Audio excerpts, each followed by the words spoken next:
आणि म्हणून मी सर्व जनतेला या माध्यमातून सांगू इच्छितो, संपूर्ण इंदापूर असेल, भोर असेल, पुरंदर असेल, खडकवासला असेल, खडकवासला असेल, सर्वांना मी सांगू इच्छितो, ही निवडणूक मी लढणार. मला जनतेचा आशीर्वाद असेल, काय आणखी काही छुपे आशीर्वाद असतील, जे असतील ते, ज्यांना जे काम, शेवटी नेते जरी माणसंच आहेत ना, त्यांना या न्याय करतोय ना, आम्हाला करता येत नाही, पण एक माणूस जर उभा ठाकलाय तर त्याला मदत केली पाहिजे, एवढी भावना तर सद्विक बुद्धी प्रत्येकाच्या मनात येईल. आणि मला खात्री आहे, नेत्यांपासून सर्व पक्षीय नेते, मी तुम्हाला सांगतो, सर्व पक्षीय कार्यकर्ते, मी गेले 10 दिवस पाहतोय, राष्ट्रवादीचे निवडून आलेले नगरसेवक, राष्ट्रवादीचे जिल्हा परिषद सदस्य माझ्याशी संपर्कात की हे थांबवलं पाहिजे, आम्हीच त्यांना मोठं करायचं आणि यांनी आमच्यावर डोळे वटारायचे, संपलं पाहिजे, ही भूमिका सर्व पक्षीय आहे. भाजपच्या लोकांना आज मला जे माहीत पडलं ते आपल्याला सांगतोय, प्रत्येक ठिकाणी स्थानिक स्वराज्य संस्था एकत्र होणार नाहीत.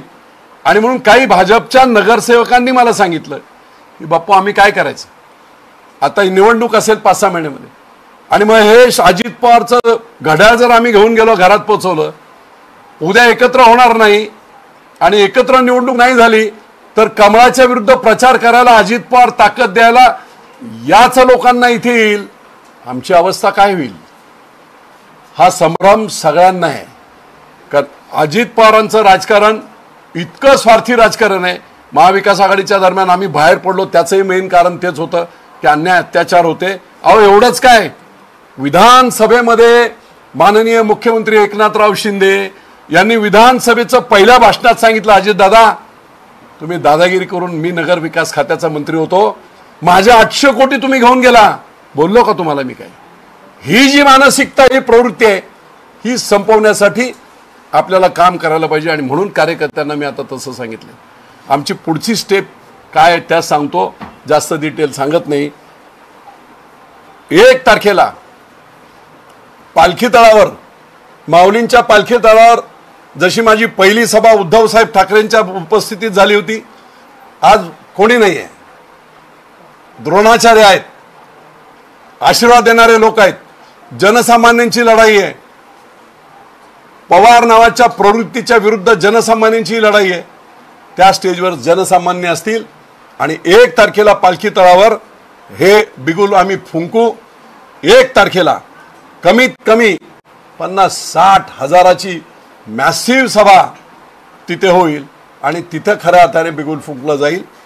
त्याच्यानंतर माझी ओळखपत्र वगैरे जी असतील ती सगळी ओळखपत्र गावागावामध्ये, मला न काल मी एका गावाचं नाव घेत नाही कारण त्यांना त्रास होईल, इंदापूरमधल्या एका गावात गेलो होतो, 100-150 सर्व वरिष्ठ वगैरे, उन्हाचा हे होता, महादेवाच्या मंदिरात बसलो आणि सांगितलं त्यांनी की बापू काय, तर म्हणे बापू तुम्ही आमच्याकडे आला नसता तरीही मी बोलल्यानंतर आमचा निर्णय पक्का होता की ही नामी संधी आहे, अत्याचार अन्याय आम्ही सहन केलेले आहेत, मग त्यांच्या नेत्यांवर केले आहेत, आमच्यावर केलेले आहेत, आम्ही संधी सोडणार नाही, तुम्ही आला नसता तरी आम्ही तुम्हाला मतदान करण्याचा तिसरा पर्याय, ना सुनेत्राताईंना मतदान, ना सुप्रियाताईंना मतदान, तिसरा पर्याय जनसामान्यांचा म्हणून आपल्याला मतदान करण्याचं आम्ही ठरवलंच होतं.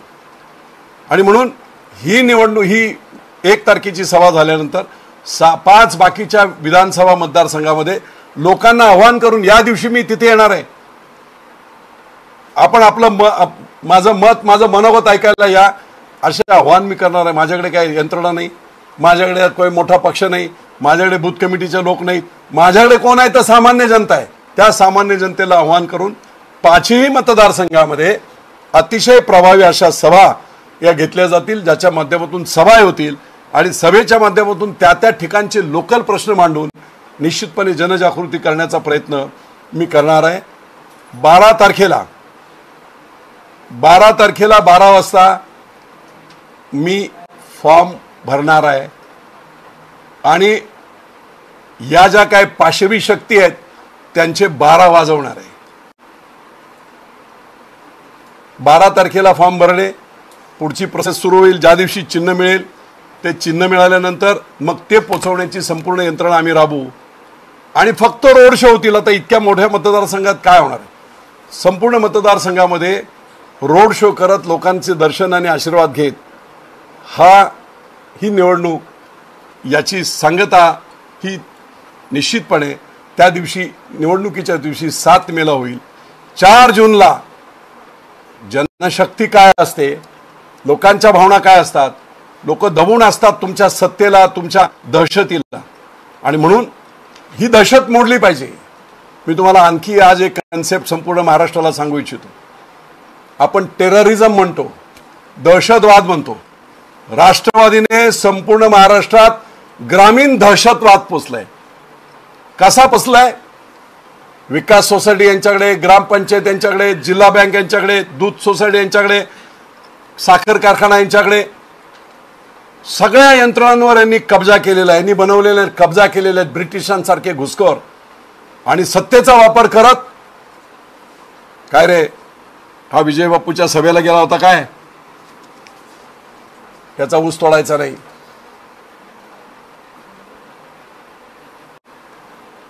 हा जरा आजूबाजूला बोलतो, बघतो काय, भाजपचं काम करतो काय, त्याला विकास सोसायटीतून कर्ज नाही द्यायचं, याला गायीसाठी कर्ज नाही द्यायचं, गोठ्यासाठी कर्ज नाही द्यायचं, कुठच्याही शासकीय योजना आहे त्याला कर्ज नाही द्यायच्या. अहो एवढंच काय, संग्राम थोपटेचा कारखाना आज बंद पडलाय. का कारखाना बंद पडलाय? निव्वळ दहशत म्हणून बंद पडलाय. तिकडे पवारांचा कारखाना शिरूरला का बंद झालाय? पवार फक्त अजित पवारवाले नाही म्हणून बंद झालाय. आणि म्हणून शरद पवार तेच आहेत. ह्या सगळ्या शक्तीचा उगम, ह्या दहशताचा उगम करणारा कोण असतील तर ते शरद पवार आहेत. आणि त्याला त्याच पद्धतीने संपूर्ण महाराष्ट्रावर दहशत ठेवण्याचं काम हे अजित पवारांनी केलेलं आहे. त्यामुळे सर्व ठिकाणी मी हेच सांगतोय, काही ठिकाणी अशी ॲलिगेशन झाली की आपण पवार साहेबांवर बोलत नाही. पवार साहेबांना वरिष्ठ नेते आहेत, पण त्यांनी जे केलेली कामं आहेत त्याच्यावर मी बोलणार. सुप्रियाताईंनी 15 वर्ष खासदारकी केली म्हणे 9 मला संसद रत्न पुरस्कार मिळाले. 98% माझी उपस्थिती लोकसभेमध्ये आहे. ताई तुमची 98% उपस्थिती लोकसभेमध्ये आहे, पण 2% काम सुद्धा तुमचं अख्ख्या मतदारसंघात नाही. काय काम केलं ते सांगायची आणि विचारायची वेळ आली. आणि म्हणून एका बाजूला निष्क्रिय खासदार, निव्वळ कोणाची मुलगी आहे म्हणून हे चालणार नाही, आणि दुसऱ्या बाजूला एक माणूस नवीन अजित पवार बोलतायत माझी ही धर्मपत्नी आहे, सौभाग्यवती आहे म्हणून 25 लाख लोकांनी मतदान करा. ही लोकशाहीची थट्टा आहे, आणि थट्टा होऊ द्यायची नसेल तर या दोघांना जनतेने चितपट केलं पाहिजे. अशा प्रकारची जी काही भूमिका आहे ती भूमिका मोडण्यासाठी, आणि हा ग्रामीण दहशतवाद, रुरल टेररिझम हा मोडून काढण्यासाठी आणि महाराष्ट्रामध्ये चांगले दिवस आणण्यासाठी तुम्हाला आम्हाला सगळ्यांना जिथे ज्याला शक्य असेल त्यांनी आपापल्या पद्धतीने युद्ध लढावं, अशा प्रकारची समज आणि अशा प्रकारच्या सूचना ह्या मी कार्यकर्त्यांना दिलेल्या आहेत. प्रचंड जोश आहे. मला माहीत आहे, मी दौंडला 2014 सालीच मी खासदार झालो असतो. दौंडला शिवाजी महाराजांच्या पुतळ्याच्या वेळेस मी गेलो होतो. अजित पवार स्टेजवर होते, आर पाटील होते, आमचे रामदास आठवले होते, बबनराव पाचपुते होते. मी जरा लेट गेलो. विजय शिवतारे आल्या म्हटल्यानंतर संपूर्ण पब्लिकने जो उठाव केला, शिट्ट्या वगैरे, इतकं प्रेम त्या दौंडमध्ये सुद्धा आहे. आणि म्हणून तशाच प्रकारचं वातावरण किंवा त्याच्यापेक्षाही चांगलं वातावरण आज कन्फ्युजन एकच करतायत की विजय शिवतारेवर महायुतीच्या नेत्यांकडून दबाव येईल, ते उभेच राहणार नाहीत, ते हेच करणार नाहीत, ते काहीतरी सेटलमेंट करतील. आजच्या माध्यमातून आपण सर्वांच्या माध्यमातून with the due respect to my all honourable leaders, सगळ्या माझ्या मुख्यमंत्र्यांपासून देवेंद्र फडणवीसांपासून राज्यातल्या सर्व नेत्यांना हात जोडून मी विनम्रपणे सांगतो की लढाई मला लढू द्या. ही धर्माची लढाई आहे. राजकारणाचं स्वच्छताकरण करायचं असेल तर निश्चितपणे आपल्याला हे करावं लागेल. एका राक्षसाला थांबवण्यासाठी दुसरा राक्षस मोठा केला तर अडचण होईल. आणि म्हणून मला एकाने काल एक सांगितलं, ते शेवटचं वाक्य मी सांगतो की प्रचंड ग्रामीण भागात टेररिझम यांनी केलेलं आहे, दहशतवाद केलेला आहे, अनेकांना दुखावलेला आहे. हा विंचू आहे ना, विंचू अनेकांना डसलाय, पण आता तो महादेवाच्या पिंडीवर जाऊन बसलाय मोदी साहेबांच्या इथे. अडचण अशी झाली आहे की चप्पल मारावी तर महादेवाला सुद्धा लागते आणि विंचालाही मारता येत नाही. ही भावना लोकांची आहे. आणि म्हणून फक्त एक नव्हे, विंचूरूपी फक्त एक अजित पवार नव्हे, ह्या दोन्ही शक्तींचा बिमोड आपल्याला करायला पाहिजे, अशी माझी प्रामाणिक मत आहे. मी माझं सर्वस्व अर्पण करून या लढाईत उतरलोय। माझ्या कुठच्याही वैयक्तिक भावना नाहीत। मी आजच जाहीर करतो संपूर्ण महाराष्ट्राच्या समोर, निवडून आल्यानंतर काल तिथे मी देवळात सुद्धा सांगितले, विजय शिवतारे फकीर म्हणून संपूर्ण आयुष्य महाराष्ट्रासाठी आणि राज्यासाठी आणि देशासाठी समर्पित करेल। वैयक्तिक मी काहीही काम करणार नाही। लोकांच्या जीवनामध्ये चांगले दिवस आणण्यासाठी हे जो बाजार झालाय राजकारणाचा, या बाजाराला सुद्धा कुठेतरी आटोक्यात आणण्यासाठी चांगली माणसं उभी राहावीत, त्यांच्या पाठी उभं राहावं, याचं कर्तव्य मी माझ्या पुढच्या काळात करेल। आणि म्हणून मी संपूर्ण बारामती लोकसभा मतदारसंघातील माझ्या सर्व मायबाप जनतेला, माता भगिनींना, सर्वांना आपल्या माध्यमातून आज विनंती करतो, सगळे कन्सेप्ट, सगळे शंका कुशंका दूर सोडा। विजय शिवतारे आपल्यासाठी, माझ्यासाठी नव्हे, जनसामान्यांसाठी उभा राहतोय। या जनसामान्यांच्या लढाईमध्ये आपण सर्वांनी साथ द्यावी हीच विनंती। धन्यवाद।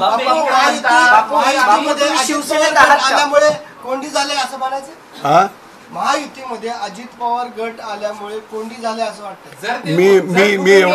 मी एवढा मोठा नाही त्याच्यावर वक्तव्य करत। जर अजित पवार फुटून गेले नसते तरी तुम्ही निवडणूक लढला असता का लोकसभेची? अहो, मी 2014 साली प्रयत्न केला, सगळ्यांना माहिती आहे। त्याच वेळेस मी निवडून 2019 साली सुद्धा प्रयत्न केला, पण शिवसेनेकडे ती जागा नव्हती। हा प्रयत्न मी आज नाही करत आहे, लक्षात घ्या। हा 2014 पासूनचा माझा प्रयत्न आहे की या प्रवृत्ती विरुद्ध लढण्याचा, 2014 पासून, नवीन नाही। बापू एक दुसरा प्रश्न असा आहे की तुम्ही आता म्हणताय की आम्ही अपक्ष पद्धतीने निवडणूक लढणार आणि तुम्ही ते ठाम आहात, परंतु पक्ष कारवाईला सामोरं जावं लागेल बापू तुम्हाला। मी जनतेसाठी फाशी सुद्धा जायला तयार आहे। ही फाशीच घेतोय मी।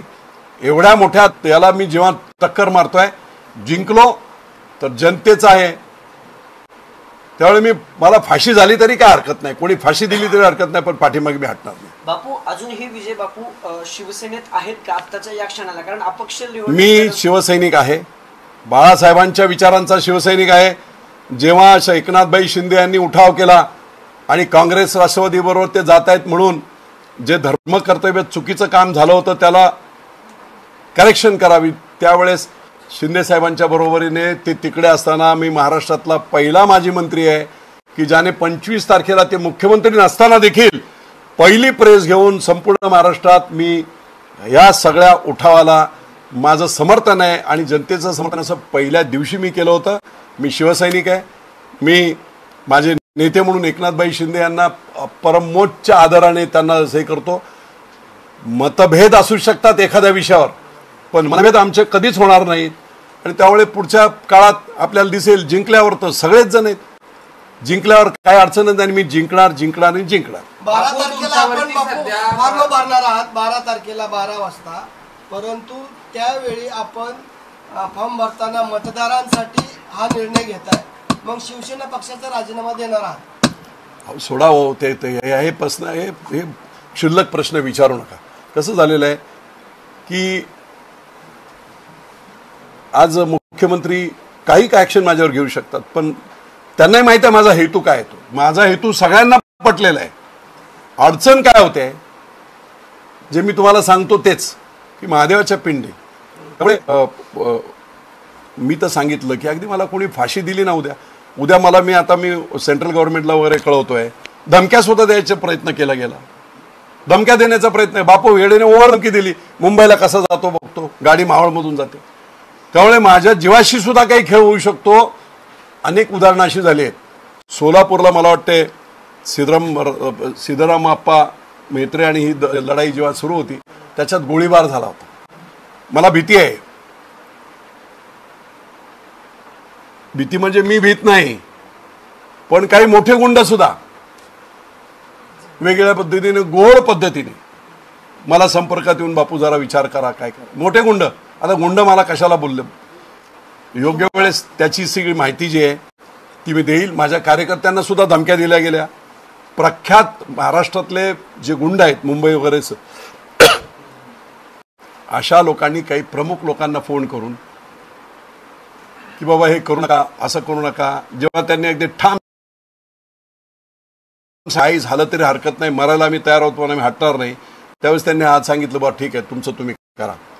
हे गुंड कुणी पाठवतात? बापू वेगळे कुणाचा आहे? बापू याला दोन प्रश्न जोडून विचार. बापू वेगळे कोणाचा आहे? पण तुम्ही म्हणतात की महाराष्ट्रातल्या नामचीन गुंडांकडून तुम्हाला आणि तुमच्या मी ते सांगणार नाही. योग्य ठिकाणी प्रशासनाला मी सांगेल. सुप्रिया सुळे देखील असंच म्हणतायत धमकावलं जातंय, तुम्ही देखील असंच म्हणताय की धमकावलं जातंय. नेमकं धमकावतोय कोण? आता बारामतीमध्ये युगेंद्र पवारांना थांबवायला विजय शिवतारे नव्हता तिथे. युगेंद्र पवारांना थांबवायला जे काही लोक गेले होते ते कोण होते, कशाला पाहिजे, सगळ्यांना माहिती आहे. ते आता ते माझ्या तोंडातून कशाला वधवून घेते.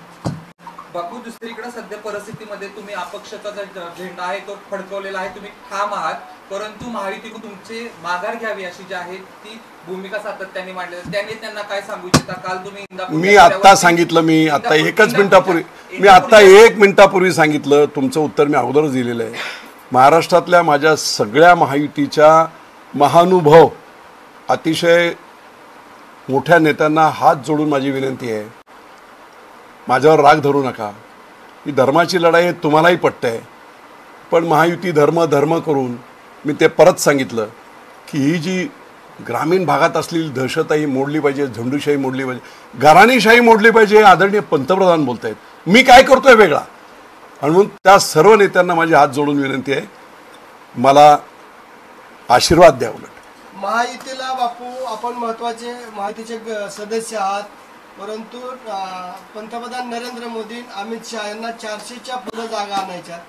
जर याकरिता स्वतः अमित भाईंनी आपल्याला संपर्क साधला आणि त्यांनी जर आपली समजूत काढायचा प्रयत्न केला तर आपण ऐकणार.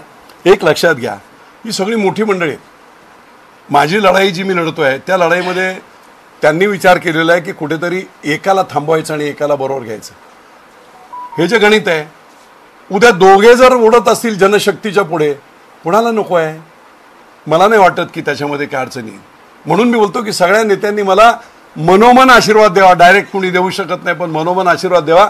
बापू तुमची लढाई खरोखर धर्माची लढाई आहे आणि या लढाईमध्ये डायरेक्ट अप्रत्यक्षपणे मला शक्ती मिळावी अशी मला आशीर्वाद द्या. बापू तुम्ही आता बोलताना म्हणालात की साही मतदारसंघातले लोक तुमच्यासोबत आहेत, साही मतदारसंघातले नेते एन पद्धतीने तुम्हाला संपर्क करतात. कुठले नेते आहेत तुम्ही नाव सांगू इच्छिता? बिलकुल कुठचेही नेते नाहीत.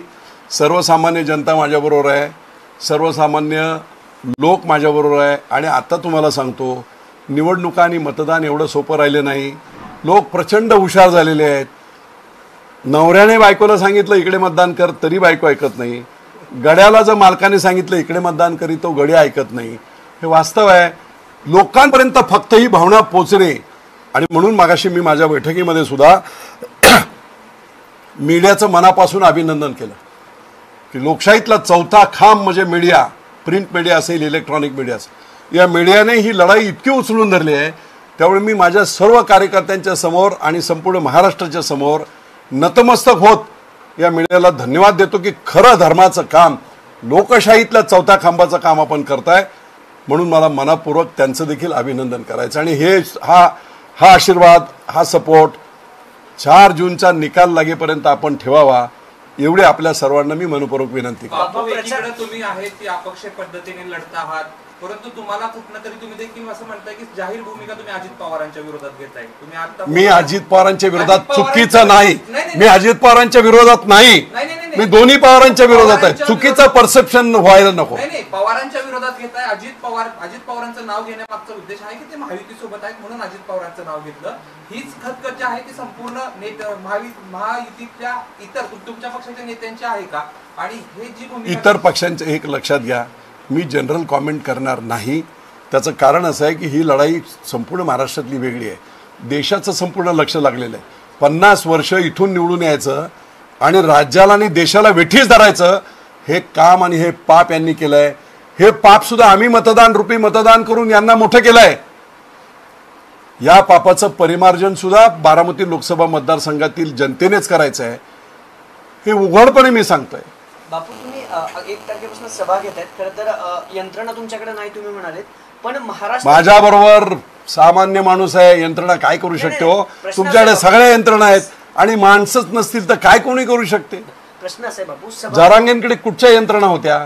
नाही, जनता जेव्हा उफाळते त्यावेळी जनता निश्चितपणे ते काम करते. मूळ प्रश्न असा आहे बापू, सभा ज्या घेणार आहात तुम्ही त्यासाठी शिवसेनेतले कुठले नेते तुम्ही आमंत्रित करणार आहात का? एक प्रश्न. आणि दुसरं जे रोड शो महायुती असताना हा प्रश्न वेळ नका घालू.